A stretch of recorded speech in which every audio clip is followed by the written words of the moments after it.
Rishi Sunak. Good morning. You were listening, I'm sure, to Nigel Farage there. You were standing just beside him, so you must have been listening to him. He says he is going to contest 600 seats or so in this general election, which suggests to me that calling the election may be looking like a terrible, terrible mistake.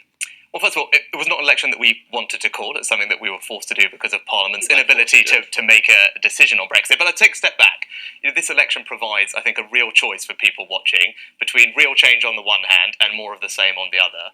With a majority Conservative government, you're going to have the certainty that Brexit can be done in a matter of weeks with this new deal that the Prime Minister's negotiated, and then we can move on to focusing on the priorities that the people want us to, that impact their day-to-day lives, whether that's getting to see your GP, safe communities, good job that pays well. The alternative is a vote for anybody else, including Nigel Farage and the Brexit Party, just is going to lead to more delay, more confusion, running rings, talking about Brexit for months and months on end, and not getting the focus on what people want. That's the choice. I suppose my point is all of that is based on if the Conservatives win a big majority, or a good majority, or working majority, and if the Brexit Party stands in 600 seats and mops up a good chunk of the pro-Brexit vote, then you're not going to get anywhere near that. You're going to have another hung Parliament, and it'll be another Conservative early election victory, early election campaign, which turns out to be a total disaster.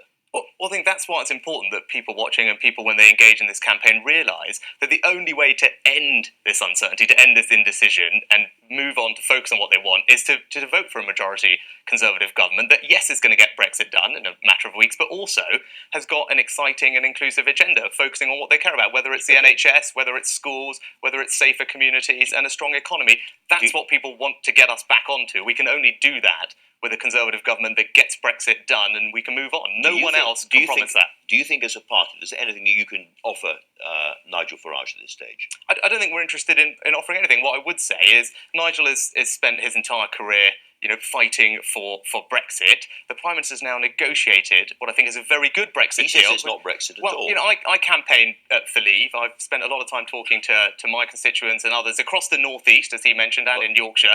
What do they want from Brexit? They want to end free movement and replace it with a point system. Just hang on 1 second. This is important. They want to end the fact that money keeps going to the EU year after year. They want to make sure we're in control of our laws. And also they want us to have an independent trade policy. Those are all things that the Prime Minister's deal delivered. So what I'd say to Nigel Farage is sometimes in politics, as in life, you've got to take yes for an answer. But what do you say to him when he says, for instance, that if we had a trade deal going forward, that will be negotiated and will be under the aegis of the European Court, for instance? No, that's just simply not the case. Any trade deal with any country, whether the EU or anyone else, would always have in it a set of institutions that do dispute resolution, where you can arbitrate decisions between the two parties. Those are normally formed of joint committees. That's exactly what both the implementation period specifies, and that would be subject to a future negotiation. But crucially, this is the point. This deal allows us to have an independent trade policy, which is something that those of us who believe in Brexit are delighted that it does. Another thing that he discussed is the question of no deal. Nicky Morgan, your cabinet colleague, said that no deal was going to be off the table and it would not be in the manifesto of the Conservative Party. Is no deal now off the table? Well, I'm not going to comment on the manifesto specifically, but what I would say is the Prime Minister spent all this time and energy negotiating a deal, which, by the way, nobody thought he could do, which he's done. Sounds like it is off the table. And that's the deal that we will put in place and deliver if we're elected with a majority. But again, we can only do that if we have a majority to deliver it in what I hope is a matter of weeks. Is no deal off the table? We've got a deal. Our job and our commitment to the British people is we want to deliver that deal. We've been trying hard to deliver that deal in Parliament, and that's why we're having this election, so we can deliver it by the end of January. Should it be an option going forward under a Conservative government to leave without a deal? I think, look, the Conservative government has been very clear. We've negotiated this deal. We have a deal that delivers on Brexit, as I said, delivers on what people want Brexit to do. And then once we get on to that, we will talk about our future trading relationship, which will be a strong free trade relationship, which again, Nigel Farage was talking about. That's what the political declaration says. It's a different political declaration to what Theresa May negotiated. It provides for a free trade agreement to follow the transition, and that's what we'll be focused on delivering. It sounds like the short answer to my question is that no deal is now off the table. But let's move on to the deal itself, because that is going to be central to this election campaign. How are you going to model, and when are you going to model the economic effects of the deal that Boris Johnson has negotiated? Well, obviously, you can't model a deal that hasn't yet been negotiated. Of course, Theresa May did.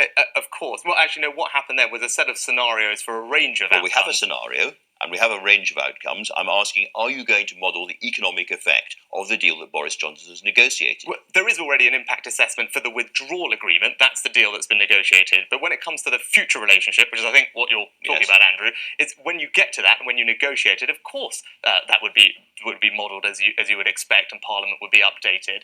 There are a set of scenarios that are out there already. Well, you're not going to do any more work or publish any more work about this, because that means we're heading into effectively a blind election economically. We have no idea whether this deal is going to make us a lot poorer, a bit poorer, the same, or a little bit better off, or whatever.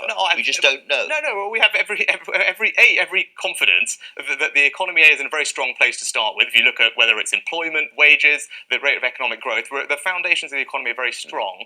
This deal, by voting it through, would end uncertainty, which would be very positive for business confidence and investment, something that the Governor of the Bank of England said at the time that the deal was negotiated. And of course, when it comes to a future relationship, you can look to the political declaration for our aspirations there. And it's lick very your finger clear in the air and stick it in there? No. Free trade deals like that, which will be deep and comprehensive, which will reduce tariffs, reduce quotas, ensure that goods can move back and forth seamlessly, that is self-evidently good for our economic prospects. And on top of that, the ability to strike new trade deals around the world, to cut prices on goods that we import, all of that will be good for British shoppers and British consumers. If I may say so, bland or